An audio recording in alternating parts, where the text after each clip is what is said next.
everyone, my name is Lewis. Welcome back to the channel. I hope I find you all in good health. As you well know, each week I take out 3 albums off my shelves and I give them a revisit. Obviously they've passed some kind of criteria because I own them, but I thought I'd bring these albums to your attention if you don't know them already, give you an opportunity to have a listen to some of the key tracks in my opinion at your leisure, and then see if you want to add them to your own personal record collections. So on today's episode, each of the albums that I will be highlighting to you has the property, or one characteristic in this particular case, of being self-titled albums. So the name of the album is the name of the band essentially. So let's get a move on with it. Today's first album is from 1974 and it's by a band called Sapo. Here we go. Hopefully you can see all of that. Even that really misshapen frog towards the top right hand side. I find it super distracting. Apart from that frog, I like everything else going on, but that frog troubles me. I'm very suspicious of it. This is a high energy extravaganza infused with salsa, boogaloo, Latin funk rock and New Yorican jazz. So it's got quite a few elements on here.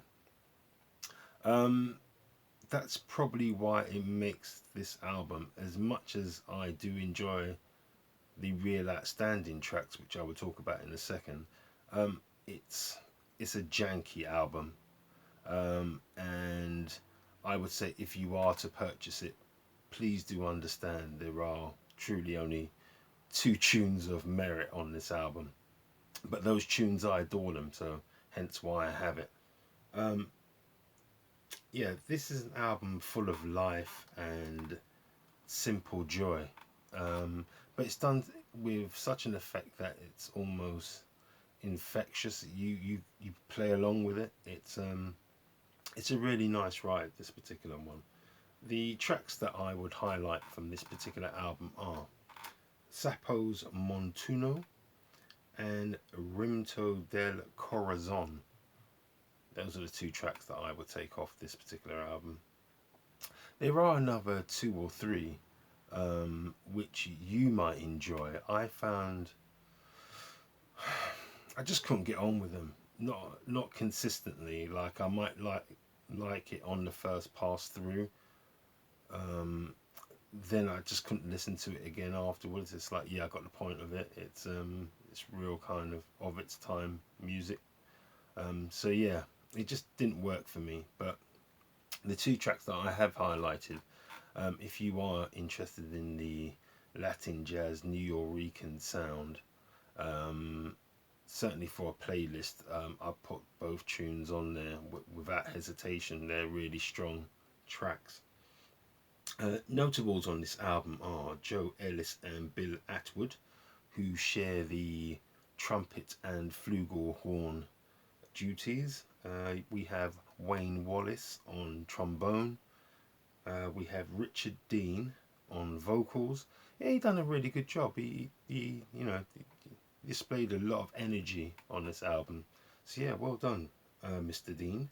And Bobby Gaviola on drums. Who I liked his style.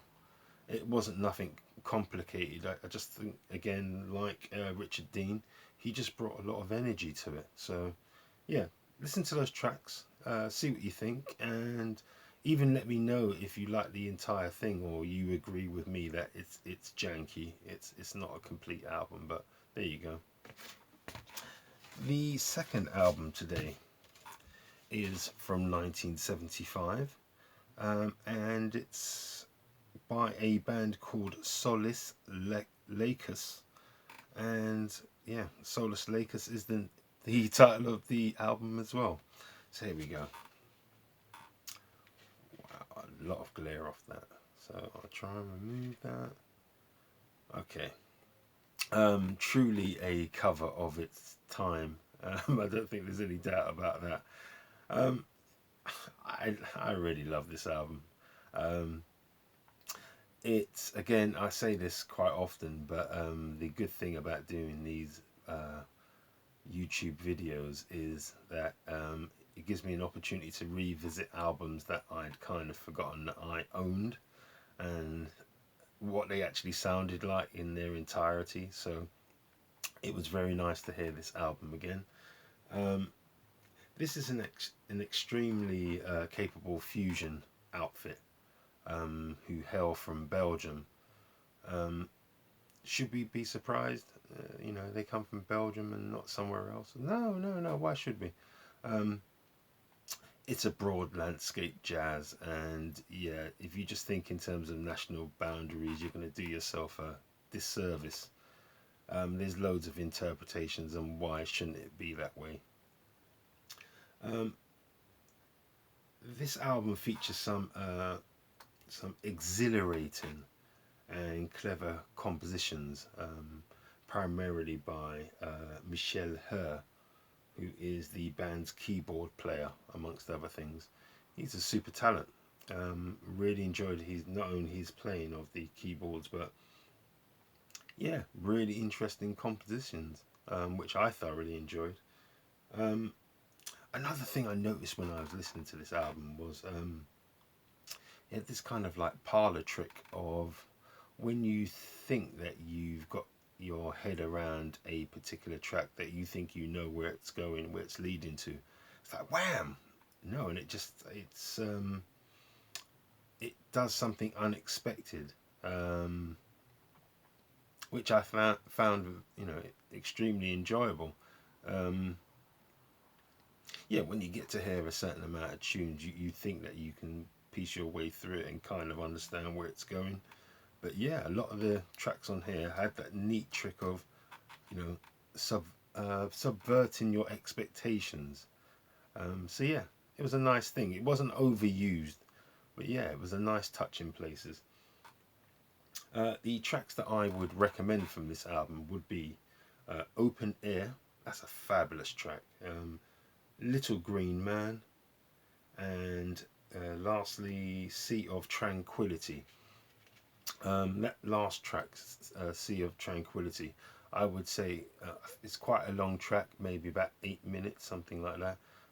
At least for the first 3 minutes, try and skip that. It will drive you mad if you don't like wailing for no apparent reason. And when you do hear the track, you'll get what I mean. But if you take it to like 3 minutes in, yeah, you should have a much better experience of it. Notables on this album are Richard Rousselet on trumpet and flugelhorn. We have Robert Gian on sax, and Bruno Castellucci on drums, who did a really excellent job on this particular album. Yeah, I liked his style. So yeah, please give this album a listen to. I, for one, thoroughly enjoyed it, and it's been an honour to listen to it again. Um, yeah, perhaps you'll feel the same. So, yeah, if you do, please let me know. If you've hated it, equally let me know.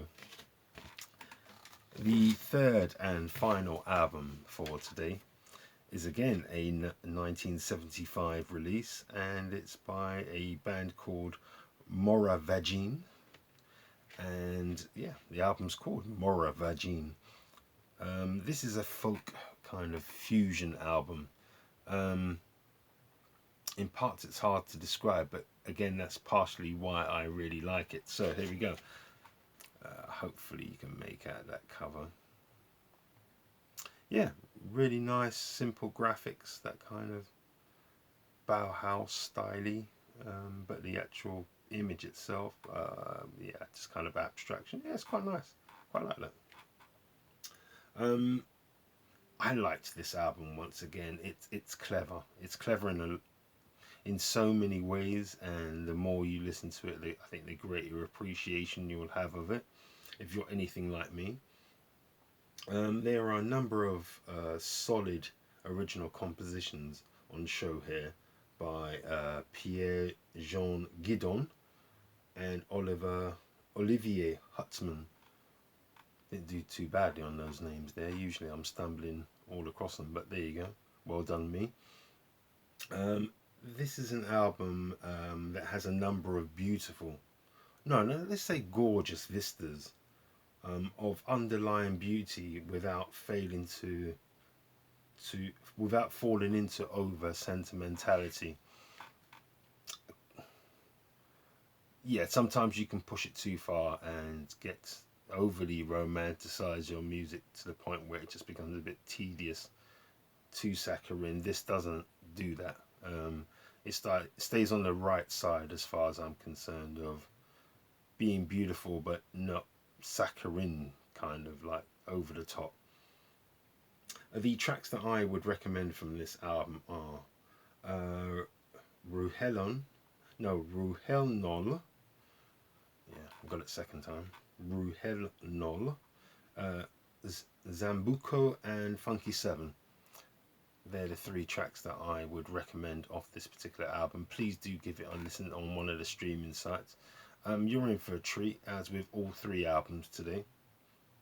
The notables on this album are Dennis Barbier on flute, Mino Senolu on percussion, Jean-Marie Lemonnier on bass, and Jacques Ferchit on accordion. The accordion player is really lively on this, so yeah, just check it out, even just for that. If you want a really good example of jazz accordion, yeah, have a listen to this. That's the last album for today. Thank you so much for joining me today. I've had an absolute blast. It's been an absolute pleasure. Um, don't forget to like, subscribe, share, comment. Um, yeah, again, thank you so much for giving me some of your time. It's been a blast. You look after yourselves, and I will see you for the next episode. So until then, take care of yourselves. Bye bye.